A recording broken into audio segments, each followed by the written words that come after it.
And I see someone turned on closed captioning, so that's great. I'll go ahead and start.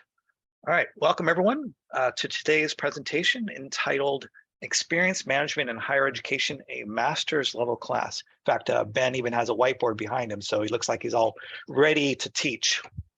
So Gardner and many leading analysts are positioning experience management to be one of the top objectives for many organizations by 2025. Therefore, I'm excited to have Ben here with us today to talk about experience management, and importantly, how can we get started to measure experience? Ben is the founder of QSTAC, a leading company in experience management space. He is a best-selling author and host of a popular podcast called IT After Hours. By the way, I subscribed, so you can find him on LinkedIn or at the website itxm.com. But what's a discussion on experience management if we can't share a case study that makes it relatable, especially to us in higher ed? So I'm pleased to have Marie DeRuza join us for a bit to talk about experience management in practice. She will share from a recent wireless experience case study that highlights the importance of measuring experience. So the format of today's presentation, it'll last about 45 minutes with time left over for Q&A. Everyone will be on mute. Feel free to post your questions in the Q&A window, but we're going to go ahead and hold the questions till the end. If you do want to ask a question live, use the raise hand feature and I'll take you off mute, but please remember to put yourself back on mute when you're finished asking your question. We encourage you to use the chat to talk to each other. And as usual, the webinar is being recorded and the chat transcripts, the presentation and recording will be available on the ITSM, the EDUCAUSE ITSM website within 5 business days. So I will kick it over to Ben, who will introduce himself, and we'll start the presentation. And should we start with Marie? Does that make sense? If you want to, yeah, we can start with our case study and then jump over to you, however you want to do it. Yeah, definitely. Like you said, I just think it's we experience what I'm going to be talking about is it can be so nebulous and so buzzwordy. When Marie was willing to share a story, I'm like, yeah, let's talk about it in action first, if you don't mind. I just love that. Do you mind, Marie? Not at all. Not at all. So my name is Marie DeRuza. I'm the Director of Campus Technology and Media Support here at Mount Holyoke College. Been with the college for about 4 years. I first got introduced to this idea of experience management when we were having a conversation with Alan Nance from XLA Collab. And he was sharing with a group of higher ed folks in ITSM that the Experience 2020 report from Vance and Bourne found that only 55% of employees report their technology issues to the ID department. Some of my peers were really surprised, and I said, well, that doesn't surprise me. It makes me think about this recent experience we had. And so we started talking a little bit about what happened at Mount Holyoke in January of 2022. We were actually back in person and had students in residence, but there was an Omicron variant that was presenting itself that made us very concerned about resuming in-person classes in January of that year. We have about 20 to 23% of our population is international, and many of them were traveling for the winter break, and it felt a little risky to start back in person. So we actually started with students in residence with virtual learning for the first 2 weeks of classes, just to give people a chance to settle in and give people an opportunity to ensure that everyone was healthy before we brought them back in person again. And the first week went pretty okay. We expect some wireless reports during the start of any semester. And we had a couple of problem tickets that arose at the end of the first week on Friday. 2 different problem tickets. One had about 47 reports, which didn't seem unusually high. It seemed like it was relevant for the start of the semester. But that number went up by Monday. So by Monday, we had closer to 79. And so we started thinking, is this reasonable? Is this what we should be expecting? Now, remember, students were in residence and they were attending virtual learning, which meant that everyone was using Wi-Fi to connect in for their classes. And that was something we had not experienced during the pandemic. Everyone was remote when they were using the virtual learning. So this was a new experience for us. So we started looking into what might be going on, but we didn't really have anything to look for. And then by Tuesday, we actually heard from our friends in student affairs that they were getting requests from students to reimburse them for data charges they were incurring because of wireless issues. And so this was our first indication that something else was going on that we needed to take a look at. So we started engaging with our the Student Government Association, the executive board of the student government, and found out that what they were experiencing is that they'd be in the middle of a Zoom class, and all of a sudden, all of the people who were using campus Wi-Fi were getting dropped all at once from the Zoom class. Now, again, this is our product, is education. And so if classes are being disrupted, that's a big deal. So we decided that traditional methods weren't going to help us to really uncover what was going on. We needed some really time-based details about what was happening and when, so that our networking folks could look at the logs and see if they could ascertain what was causing the problem. So what we did is we put together a really quick Google form, and then we socialized it over Instagram. We basically said, we know that we're experiencing a problem, but we need your help trying to figure out what that problem is. And we used the channels that the students were likely to actually respond to. And so we sent out a message over Instagram: if you're experiencing a Wi-Fi issue, click on this form and report it right away. And the form just had 3 questions on it, like, which Wi-Fi are you connected to? Did it happen just now? Did it happen within the last hour? And just 3 basic questions. And we were able to watch in real time the Excel spreadsheet that was pulling the data from the form. And we could see spikes, and we could say, oh, it must have just happened. And then our networking people could go and look at the logs and see in real time what was happening in that moment when we were getting those reports. So even though we had gotten like 89 tickets in the first week, within 24 hours of the form being live, we had over 1,400 reports. And we were able to actually, see real time, because the form was chronologically recording them, exactly when the spikes were. And that really made all the difference as far as us being able to not only resolve the issue and really start doing deep troubleshooting. We ended up communicating on a daily basis with students. We updated information in our system status page. We encouraged them to continue using the form when they experienced problems. And all of that allowed us to resolve the issue in a much more timely way. We ended up having to engage with vendors at our, our providers who helped us to identify what was actually going on. And it was a combination of things. It wasn't one single problem. We actually had 2 distinct problems happening at the same time. And it was just fascinating, but because we were able to respond so quickly and get things up and running more easily, when we were asked to present in front of the Student Government Association a week later to kind of talk about what happened and where things were at, we had so many details that we were able to draw upon. And because we engaged them in the problem-solving issue, they felt less powerless. The tolerance only lasts so long. By day 10, they were kind of like, okay, already, we're willing to help. But so that's really a lot of what the case study is about. Happy to get into more details if people have questions, but it was just, we had to be willing to forget about our standard practices, our standard ITSM practices of having a ticket for every report, and really shift and pivot to being able to gather the information we needed in order to resolve the issue and manage the experience of the students, keep them informed, and also just being able to go back to them and say, thank you so much to those who have reported using our reporting form. That information is helping us to figure out what's going on. Here's what we're going to do next. And just being able to have that level of engagement really made a difference. And Marie, we're going to work with the collab to try to release the paper, right? Yes, we are. Yes. Okay. Yep, it's ready to go. It's just a matter of I need to know what the logistics are for publicizing it. So yeah, hopefully we'll have it available soon for everyone. That's right. We'd like to, and if we can get notice, I'll make sure to include that in the recording package that gets sent out. Great. Yeah, that is one of the best. And please, like she said in the Q&A, please ask questions about that as well.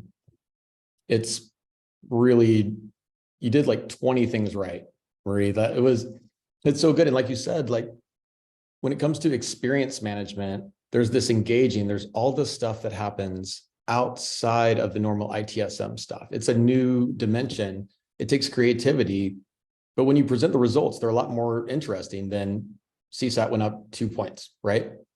And so I appreciate you taking the time to share that. And let's talk about experience management. Mitch, are we able to do a poll? Absolutely. I'll go ahead and launch the poll. You should see the poll on your screen right now. I'll leave it up for 15, 20, 30 seconds, give people a chance to respond. And then what I'll do is I'll end the poll and show you the results, Ben, and you can talk through them. And then when you're done, just have me close the poll out. Awesome. Yeah, I'm excited to see. And then when you're done doing the poll, you can chime in on the chat and say who you are and what city you're in or what university you're at, if you're so bold. Yeah, I did enable chat for everyone, so you should be able to go in and type your university. All right, so it looks like we've got about 41 out of 47. I'll go ahead and end the poll, and then I'll share the results. All right. So just to share the results with you folks, 0% said they're an expert. I love the humility. 37% said they're familiar. 56 said not very familiar, and 7% said they had no idea. So very, I think, predictable. But what's interesting is we're going to try to do the poll at the end of this. And my success metric for this talk is if those numbers go up. So please be honest, and we'll see if we can clarify kind of what experience management is.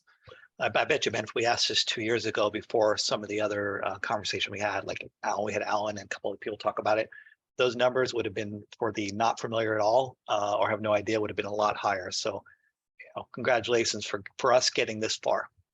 Yeah, and it's only going further, right? But Alan really, if you know Alan Nance, has just been an amazing giving human. We've spoke together. We were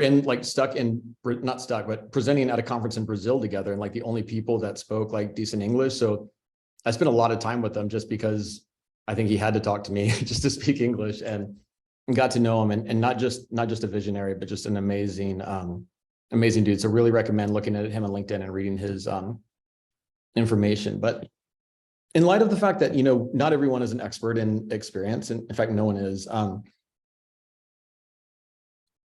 When we think about the word of experience, like we're thinking about it in terms of IT, but really like experience is hard for humans in general. Like I used to be a marriage family therapist, I have a master's degree in psychology, which made me kind of primed the pump for me being really good at experience. But if you look at the data point of divorce rates, we all know, everyone kind of says like it's over half. I don't know what it is now, but even the love of your life is hard to understand in a way where they feel understood. Those feelings are very difficult, right? And we're trying to do that in IT, and that is very, very difficult because it's confusing, right? So as a marriage and family therapist, I had hours, probably thousands of hours, sitting down, talking with people, trying to get them to understand each other's point of view. And I really got an experience of how difficult it is to understand another human being. And then, like many people with psychology degrees, afterwards I went and bartended because I didn't know what to do right away. And so in bartending is actually more so than IT, where I learned how to deliver a great experience. And I'm telling you, it is the same thing as it is in IT. It's just, computers and laptops and mice instead of Manhattans, right? But it's the same thing. After being a therapist and a bartender, ended up getting into IT, and I knew nothing about IT. But 10 years later, I had written a best-selling book. I had, tons of like thought leader awards. And again, like I get to go to Brazil and speak with Alan and all this other stuff, leading huge orgs. I did not get there because I was good at IT. My first job, I remember, I kind of lied on my resume, to be honest. And I went around and asked everyone what was wrong with their computers. I went home, Googled it for 6 hours, came back with solutions because I needed a job and I was hungry. But to compensate for that, what I did was I leaned into what I knew, which was experience. I knew how to deliver a great experience. And it turns out That is really an effective strategy in IT. Like some examples, I remember, I don't know if you guys are as old as me, but when the MacBook Air first came out, if you were running a Mac shop, every executive had to have it. It was like a Tesla or whatever the other like flexes were. Everyone had to have a MacBook Air.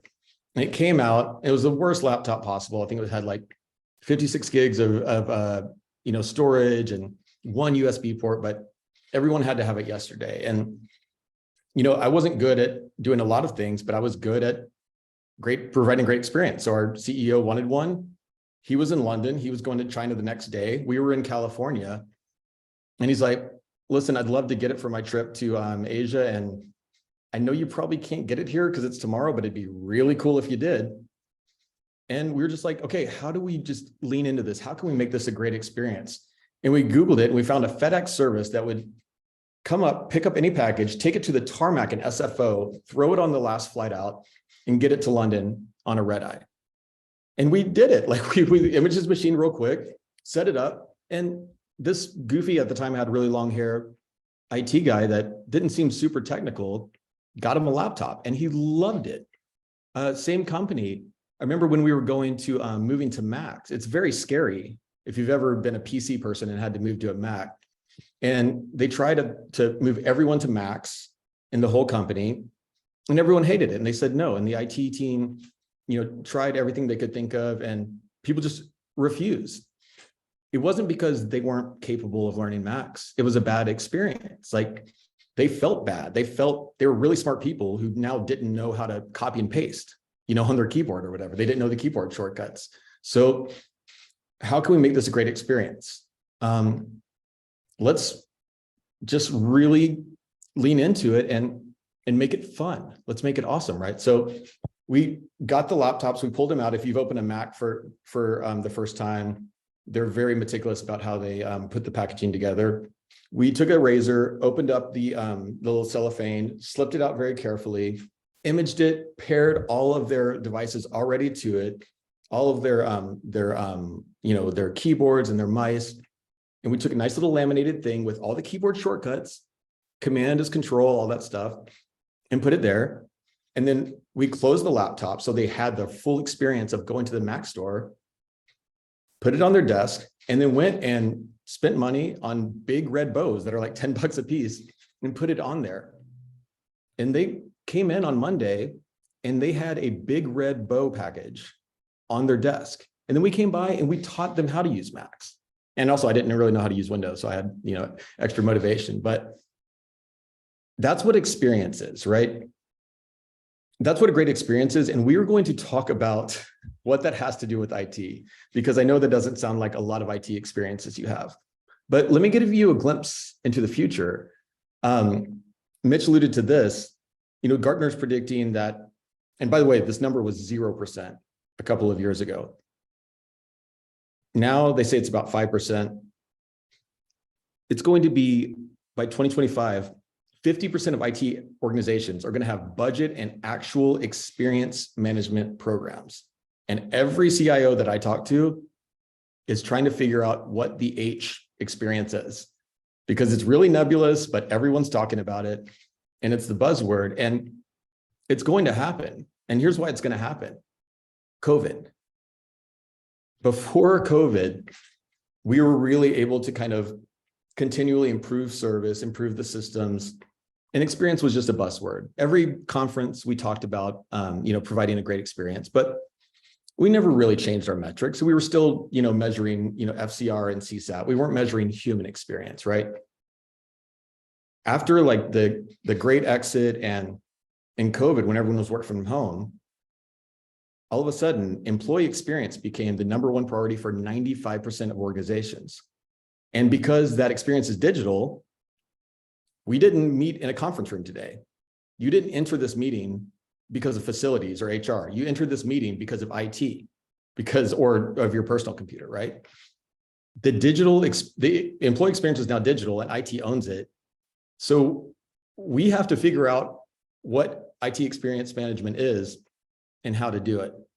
Luckily, IT has a reputation sometimes of being not so progressive, but to be honest, we are very progressive. So if we just look at where we've come from, I'm going to explain why I think that we're going to be able to nail experience management. IT started out, you've got computers, you've got spreadsheets, you've got Exchange servers for your email. And we realize, okay, this technology is really bumpy and complicated. It's not very reliable. So we set up monitoring, we set up automation, we set up, managed servers that would tell you when a network was down. And we really nailed those systems, and we continue to do it. And then most of you are in the ITSM community. Then came service management, because we realized we've got the systems kind of tamed, but when humans use them, it's hard. There's a lot of friction. People aren't that technical. This is before the iPhone age. So in the 1980s, if you don't know the history of ITIL, the British government came up with ITIL as a way to tame the Wild West and say, we need a standard way that everyone's going to do IT. We're going to create a set of practices that any company can use to have people use technology at work. And we kind of nailed it. We're like, okay, great. And for about 3 decades, a great, experience was like, the service is great, the systems are great, you're nailing it. And that was in the service economy. But the world has since changed. People aren't as non-tech savvy as they used to be, right? Everyone walks around with a computer in their phone or in their pocket, like an iPhone or an Android. People know how to fix computers. People are that are not technical are editing videos and posting them on YouTubes with filters and graphics and words. Our users have changed. And because of that, that's not what they need anymore. And the world has changed from a mental health point of view, where life is hard and people are really needing a great experience to go along with that. And that's why 50% of companies in a couple of years are going to be needing that. And the same goes for universities, by the way. I've seen some really, really ambitious programs in the university system for experience management. So we had service management, COVID happened. What is experience management? Experience management is the next dimension, okay? So you don't get out of, your systems still have to be amazing. Your service still has to be amazing. But what we realized is that all of our metrics for those things, they measured how that service, how efficient we were with our service. Look at FCR, first contact resolution, most people's favorite metric. That measures something that we do. It doesn't mean a great experience. Sometimes it motivates people to click resolve when there's not when the issue isn't resolved yet. Some issues you don't want somebody to solve fast. Some issues you're like, please take your time and think about this because this is really hyper important. If you're in higher ed and you're supporting scientists doing a huge project and they've had this big hypervisor machine that's been running a program for 40 days, they don't want you to one and done it. They want you to double check and triple check, right? And so our service metrics, they made us really efficient, but we never had a way to measure how that landed, right? How does that land? And that new dimension is pretty important because when we started doing research, like that Vance and Bourne study is a great example, we realized what Marie mentioned in that study, that 55% of people don't report issues to IT. So there's a lot of blind spots. And our metrics that we're using aren't reflecting those. So you can have an amazing CSAT score and amazing FCR, great uptime, SLAs are good, and you have what's called watermelon metrics. Real quick, anyone on the chat, can you just chime in, just say yes or hi or something like that if you've heard of watermelon metrics, just so I know.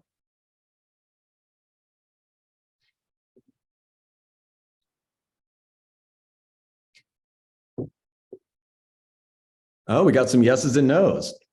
I love it. Okay, so watermelon metrics refers to mainly for IT, this principle that happened and really was the watermelon was kind of like the symbol, like for Alan and a lot of people, and first start talking about experience management.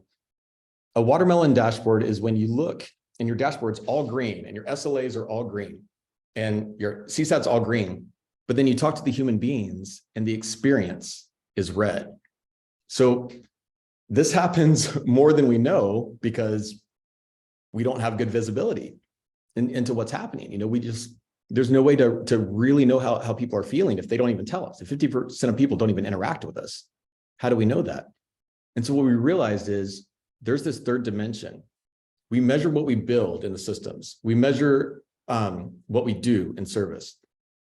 This new era, we need to start measuring how that's landing. And we couldn't have started that before. We had to get the systems right. We had to get the services right.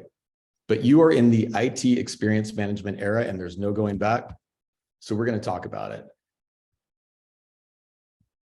But first, a cautionary tale.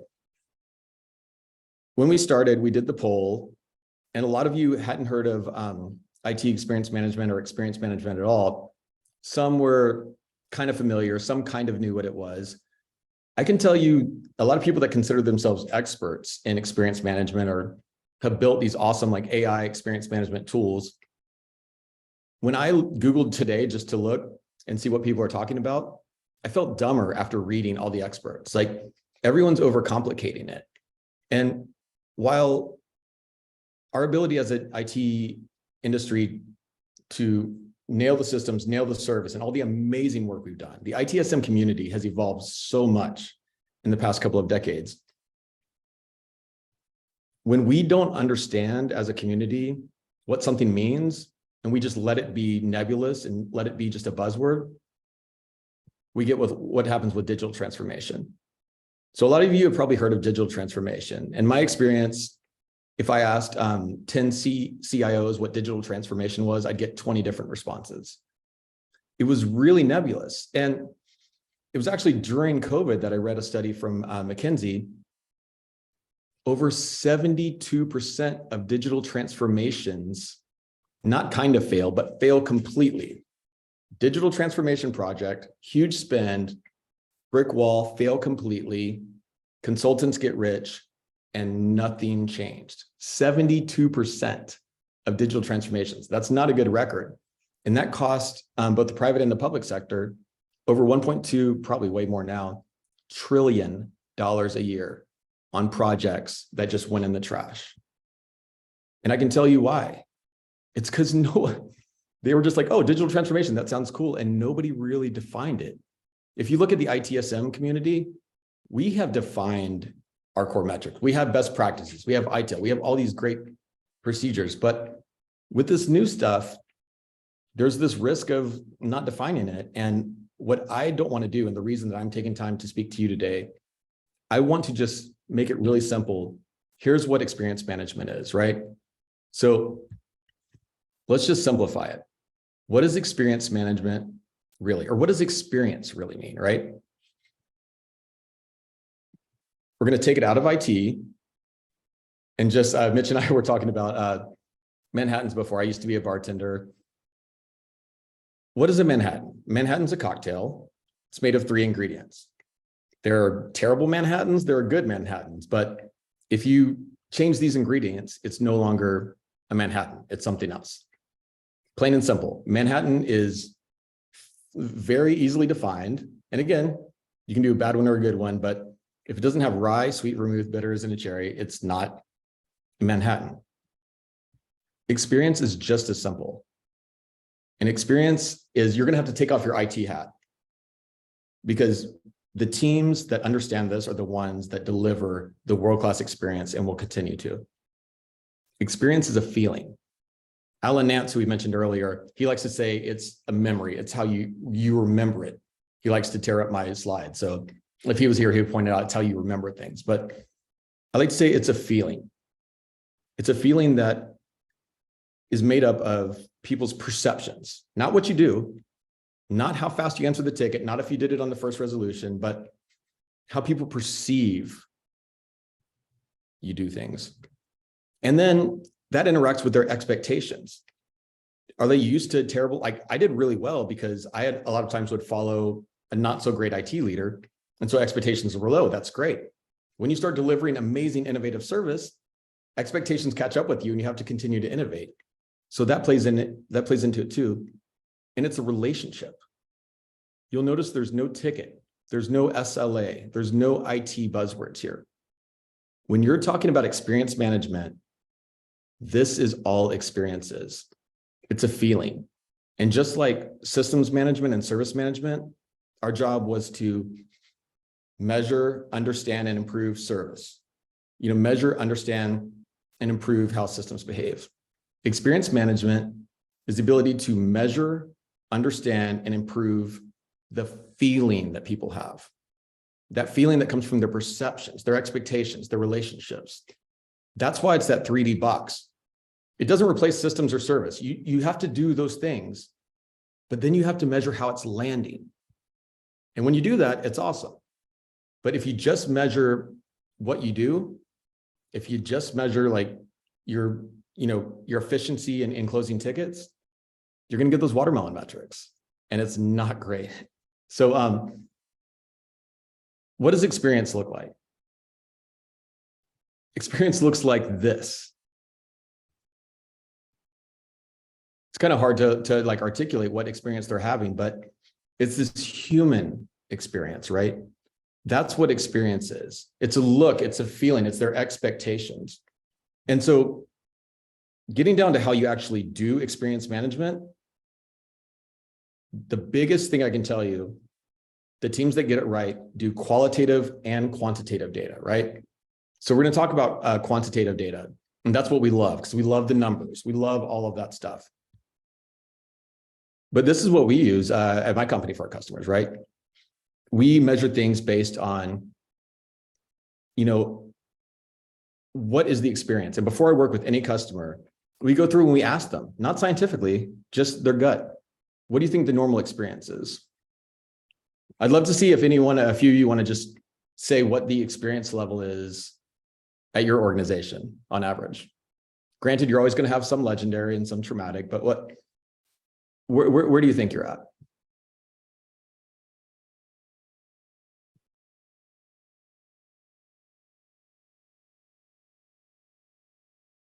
Manhattan College, rocking the exceptional. Love that. Making the improvement, likely below average.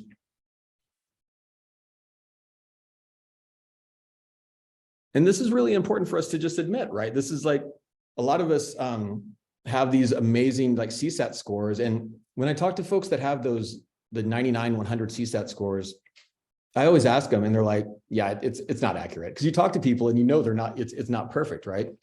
But if you look at some of the language on this, on these charts, disappointing, it's frustration that can turn to anger, not enough to reach out and complain. So the disappointing experiences you don't even hear about. But what we do is, yes, we measure in experience management, quantitative data, but there's never, like, if you never measured any quantitative data for experience at all, and you just did this, and you said, where do we want to be? We want to be exceptional. Okay, we're acceptable now. Okay, so how do we do that? If you didn't measure everything and you just, in every meeting before you made a decision, ran through, our goal is to be exceptional. That's something special, an unexpected gift, delightfully more than expected. And then run your plan through that. We do that with our own product. And very often it is far from exceptional. And we have to go back. We're like, yeah, this is not so much an unexpected gift. It's good. We have all of our customers start with onboarding and do this for onboarding. And sit through your onboarding when you onboard a new employee, whether not a member of your team, but onboard a new person, give them their laptop. What's that experience like? Read through your tickets. What's that experience like? This qualitative data is so powerful. And if you think about, if you're a manager, you probably have technicians that make, hundreds, probably like 150 micro decisions that you don't know about. Do I hit send? Do I write this a little more? Do I take this chat right away or do I wait? All these little decisions.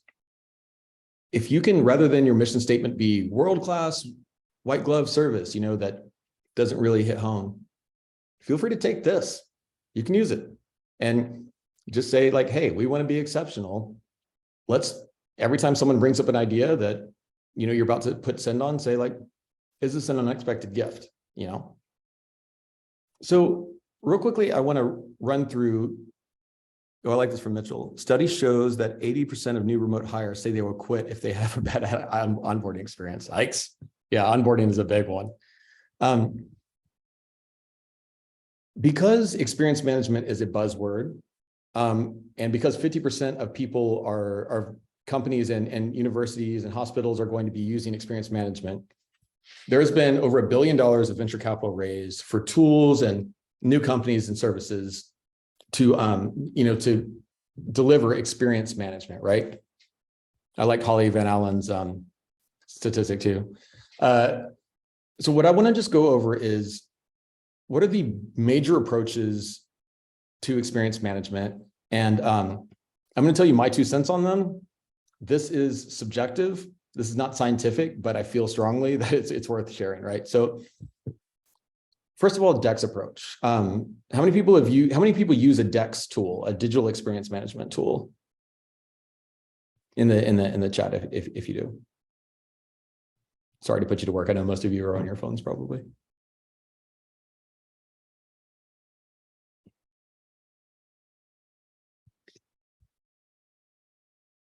So DEX, digital experience, looks like most people are saying no. Digital experience, and Mitchell's talking to Next Think.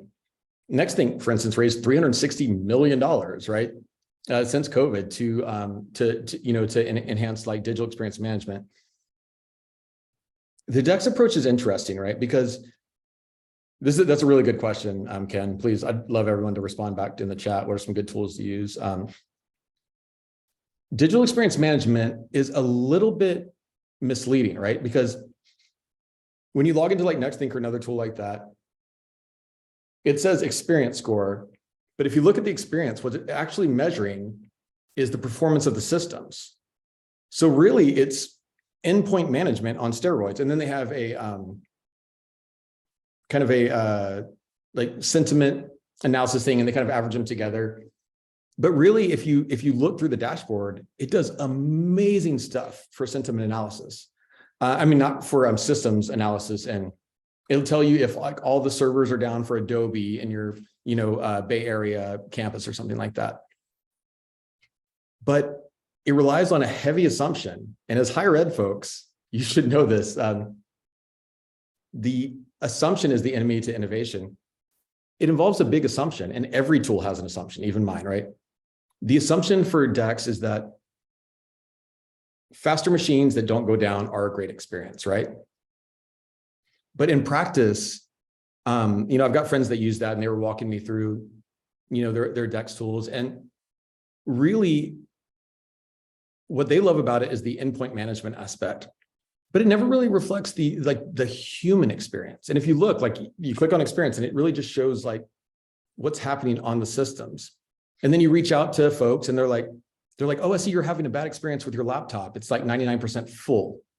And they're like, I didn't have a bad experience at all. Like if it gets full, I'll change it, right? But it's really interesting. But that said, if you use it correctly, and not just treat it as like, this is going to tell us how people feel, but if you use it as the endpoint management tool, you can really, that's absolutely right, Mitch. You can really use it. And my friend who was complaining about that implementation, I won't say what company it was, he actually won an award for being able to do a green initiative where he could tell how much energy those were using.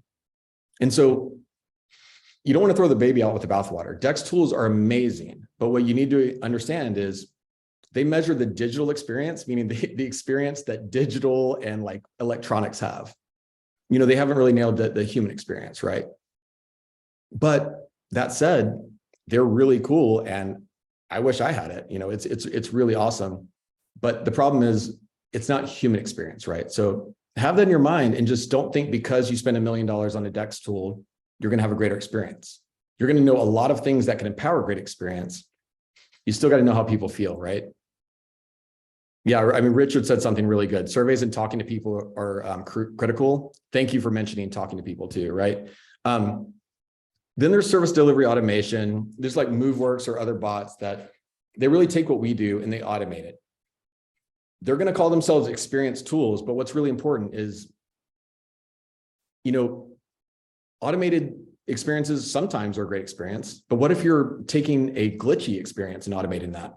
Then you're just hammering people with glitchy experiences. So again, the systems, the services, even if you have automatic AI for all of those things, you cannot get away from you cannot get away from measuring experience data and human experience data. So when you're talking with the vendor, say, does this tell me how people really feel? And I'm going to go through these slides because we're out of time really quickly, but I like to think of the best approach is just continual experience improvement. Yes, use all of that stuff, but make your North Star metric the human experience, right? And running a little late, so I just want to blast through and give you, and I'll share these slides if I can, but give you some tips to put it into practice right away. Number one, you don't have to invent experience. Design invented by the Stanford D School of Design, design thinking or human-centered design is what I based my product off. It is what the Ritz-Carlton and Disney uses for great experience. And Katrina McDermott here did a book that just came out this year called Human-Centered Design for IT Service Management. I'm not associated with it. I highly recommend it. It's the best design thinking book for specifically what you do in ITSM. Can't recommend it enough. And design thinking is, oh, nice. Someone picked it up in pink.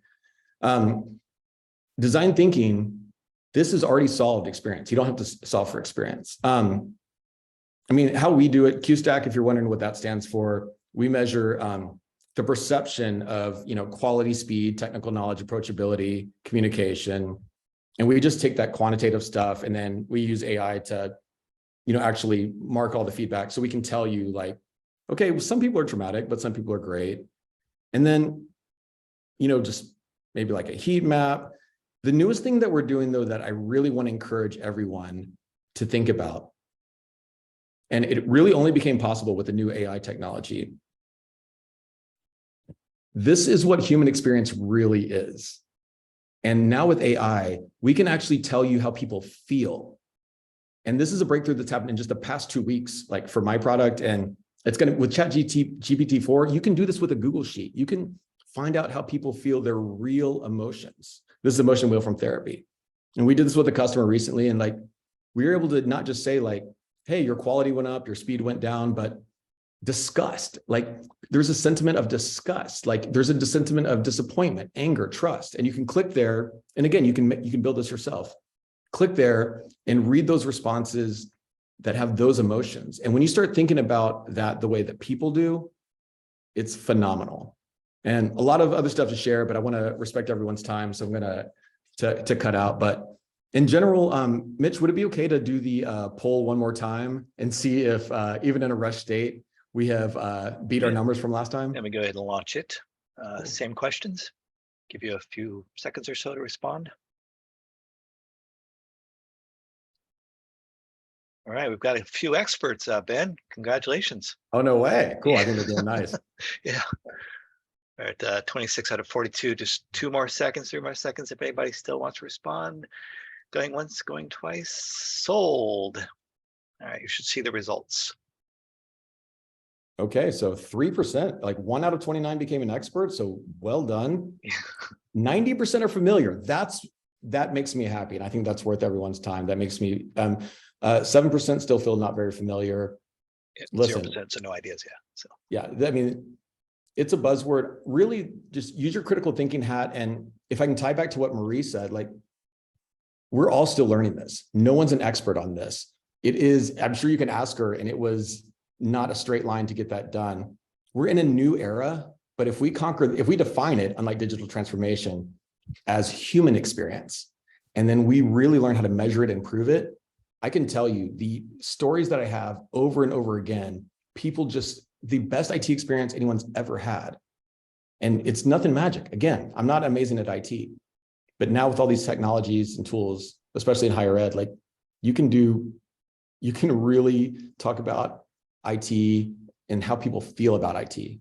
And that's going to be a game changer, and that's going to put you ahead of the pack. So thank you guys very much for your time. Excellent, Ben. We don't have any questions in the Q&A, but if you don't mind, I'm going to jump in with a question. Then for the rest of you attending, feel free to post your questions in the Q&A. So, everyone's talking about, Alan, I know you have a product around XLA, so experience level agreements for anyone maybe not familiar with those. Because experience is feelings and very subjective, can you quantify an experience and define sort of an XLA around it?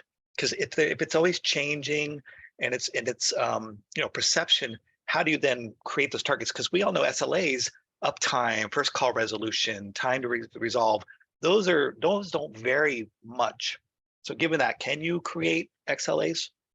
100%. I mean, we do some like, I've got a tool that just, QSTAC stands for quality, speed, approachability, communication. So we have quantitative metrics for that. So it's kind of like an XLA in the box. We can also use this and just say like, okay, well, we're like 10% legendary. We want that to go up to 20%. The thing about XLAs is you have to do the work. It has to be specific for your university, for the people within the university that you support, right? I mean, how we do it is like just with a simple survey, we get all the high level data, heat maps, we run analysis on it. And then we just do like an XLA opportunity, right there, like what people need. But what I've sat through so many XLA trainings and talked to people afterwards, and they're still confused. This is and Ray Ann Bruno is amazing at this. And we share this opinion, like just start small, just pick one thing. You've got all your SLAs, pick, like for us, it's like, whatever the pain point is, let's make communication go up 5 points. And then we look at what people say. And then we make sure it goes up in their opinion. But the most important thing is, this sentiment analysis thing just blew me away. You could use this. You can be like, listen, we don't want to have 9% discussed. We would like that to go down to 5. You can change it over time. You know what I mean? Like it's really, you don't have to overcomplicate it. You can't copy it from a book.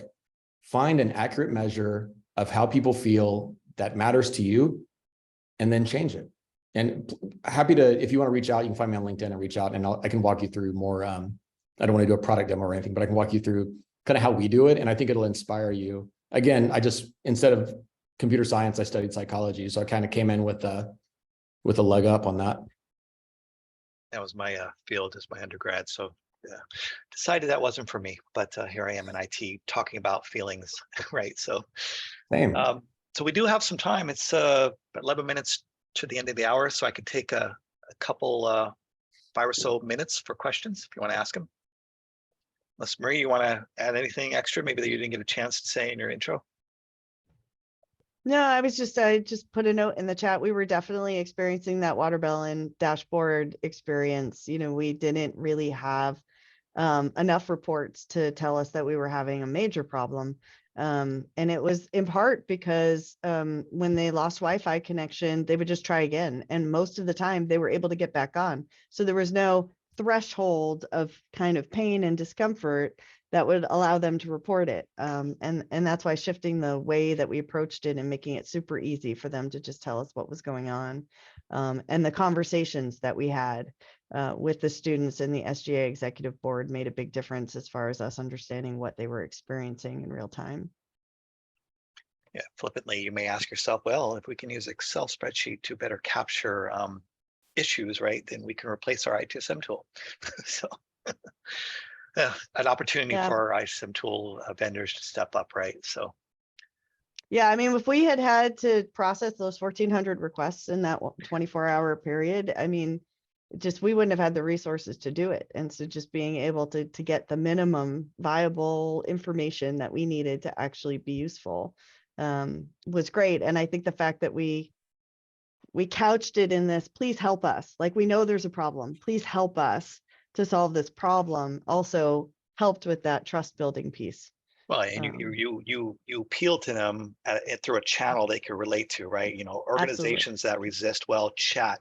Our faculty and staff don't want chat. Well, what about our students, right? Or a virtual agent, or your equivalent of an easy button, right? Make it easy just to enter a request. Maybe that's a Slack integration or a Teams integration, right? So, all right. Well, I'm going to go ahead and wrap it up because I don't see any other questions in the chat or the Q&A. So, thank you, Marie. Thank you, Ben, for your time. Do want to encourage you to take a survey. A link will be sent out at the end of the presentation. If you complete it, it helps us understand what you're looking for from these kinds of events. I'd like to thank Ben and Marie for sharing their time today with us. Contact information can be found in slide deck. A reminder, the chat transcripts, the recording, and we hope the case study will be available to you as part of the recording package. It'll be available within 5 business days on the EDUCAUSE ITSM CG website. We're always looking for fresh ideas. You have a story to tell. I've got a stage for you to stand on. So reach out to me. I'll help you put together a presentation, and you can share what you've learned with the rest of the CG.